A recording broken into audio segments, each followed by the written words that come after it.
പൂച്ചയെന്ന ജീവി നമുക്ക് വലിയ പാഠങ്ങൾ തരുന്നൊരു ജീവിയാണ്. പ്രത്യേകിച്ചും നാം ഭക്ഷണം കഴിക്കാനിരിക്കുമ്പോഴായിരിക്കും പൂച്ച വരുന്നത്.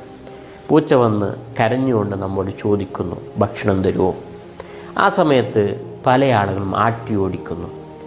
അത്തരം ആട്ടി ഓടിക്കുന്ന ആളുകൾ മനസ്സിലാക്കേണ്ടത് വലിയൊരു പരീക്ഷണമായിട്ടാണ് ആ പൂച്ച നമ്മുടെ വീട്ടിലേക്ക് വന്നിട്ടുള്ളത്.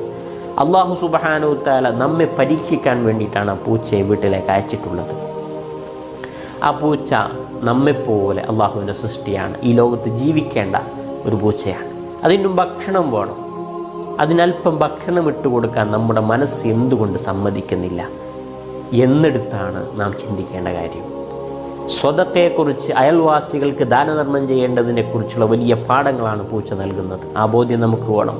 പൂച്ച എന്ന് പറയുന്ന ജീവി നമുക്ക് മുമ്പിൽ വരുന്നത് വലിയൊരു പരീക്ഷണവുമായിട്ടാണ്. അത് എതിർക്കാനുള്ള അവകാശം ഈ ഭൂമിയിൽ ജീവിക്കുന്ന